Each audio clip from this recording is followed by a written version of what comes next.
sun and the rain and the apple seed, the earth is good to me. I've always felt a deep spiritual connection in my life to the life force all around us, and particularly so in nature. And I've always felt it almost like a responsibility to be involved in producing and growing, making available good, healthy food. So Nature's Path today is North America's largest organic breakfast cereal company. We employ over 700 people. We have 3 factories, and we have farms that we have in Saskatchewan and Montana that grow and provide ingredients that go into our cereals and bars. One of the reasons I've been able to do so much in my life, sing, write books, work, have all these interests, is because I had such a strong base of love. That my parents gave me so much love. You know, we're very fortunate to have a very loving family. We have 4 children, 3 daughters and a son. 40 years I'd lived like a whistle clean life, and you know, been very careful about my diet, and always worked very hard, and usually could work circles around anyone else. And so all this came as kind of a shock as my energy started to just kind of flow out of me. We had been living in Florence when we found out that Dad had Alpha1 Antitrypsinase. That's a liver condition, genetic. My grandmother had it. And they said, you know, you have end-stage liver disease, and you're going to need a transplant if you're going to survive. I got tested in Italy for my blood type. I didn't even tell them. I said, I'm going to do this. I got my blood tested. And my husband also did too, Pascal. And I was the match. But I said, I will give you my liver. And they were like, no, absolutely not. And it was this sort of slow, horrible decline where he would be in the hospital sometimes every week. At one point, I looked like I was 9 months pregnant because I had so much ascites built up in my abdomen. We knew it was months before he was going to just succumb to an infection he was on. By then it was 2010, and he was just fading. He looked like skin and bones, except for this massive belly. I went through all of the many rigorous tests, from MRIs to scans to meeting a psychiatrist, psychologist. I mean, I had to meet, I don't know how many doctors. And when Gurdeep offered her liver, and I said, no way. I said, no way. She has 2 small daughters. She has a husband. She's highly educated, very intelligent girl, and there was no way I was going to let her do this. I would have been really happy if there was a cadaver donor, but there wasn't. For me, I remember one day, it was Thanksgiving. There was 15 of us, the entire extended family. We were all seated at the table, and we were all giving thanks. And I remember Grandpa crying. And he was like, no. And Mom's like, we're not talking about this. We're gonna wait, cadaver liver. And she would look at her beeper and go off.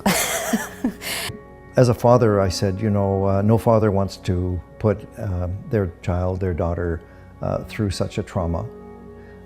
And so I refused continually over that 1.5 to 2 years that she had offered that. So when I got very ill, my daughter came to me and she looked at me in the eyes, with tears in her eyes. And I said to Dad, if you don't take my liver, I will never forgive you. So at that point, I acquiesced. I surrendered. I said, I don't want to die unforgiven. Well, I, at the time, was in kindergarten. I understood that she was going to save my grandfather. He seemed very distraught, and we asked him what was wrong, and he was just very, very thankful that my mom was going to give him his liver. Oh, well, Mom, she's fierce. She's just courageous. Like, We would both go under the knife March 7th, 2011. It was very hard. But I prayed and I said, please, God, being whosoever you are, please give me the strength. And please make sure they are fully recovered. A kind of peace dawned on me at that time,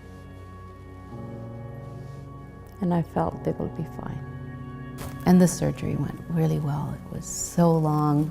2/3 of her liver, which was the right lobe, was taken out of her, kept alive, while I was in the other room, and they completely removed my liver, and they put her 2/3 right lobe into my body. I dragged my pole, I went down the elevator, I saw my dad. And all we could do was laugh, but it hurt like hell to laugh. And I'm eternally grateful to my daughter for her generosity and her love and her kindness and her empathy for giving this to me. When I finished my liver donation, I had this strong sense that I had to give more to the world. And now I'm at the phase where I want to be there for my kids. And that's my goal now. It made me realize that I'm here for a purpose and that I have this one life to live. I've had 2 beautiful children. I've given life to my dad. What can I do now? And I felt this intense calling to work in social justice, to really make every difference I could to make the world better. I am extremely grateful for all of those who helped me regain my health. To Dr. Yoshida, Dr. Scudamore, Dr. Bushkowski, who operated on our daughter, all the nurses and interns and medical staff. We are so grateful to them. That's why the research and development is so important in any area, whether it's food, whether it's medicine, whether it's surgery, whether it's growing of the organs. It's essential, it's very important. Research is the heart and soul of what has allowed me to be here. I think the Liver Foundation is a good philanthropic decision for a potential donor because it saves lives. Since my dad's transplant, he has been the same old joyful self, and maybe even more joyful. Yeah, we all are very happy to have him around, and for the grandchildren, it's a blessing. It's an absolute blessing. And so I have not only continued on in business, along with my wife, Ratna, but I've also decided to take up the brushes again after a 40-year hiatus, and I've started painting, and I do other things. I volunteer and get involved in philanthropic work along with my wife. Grandpa's very giving. Grandpa's super honest. He's straight up. He is a very quirky guy. I love him. He's hilarious. I love to be with him. He has a nice garden, and we'll spend hours with him in the garden. He says hi to his bees in the morning, and then he goes and sees his heirloom tomatoes. And my aspiration is to kind of pass on what my dad passed on to me, which was this teaching of leaving the soil, leaving the earth better than we found it for the coming generations.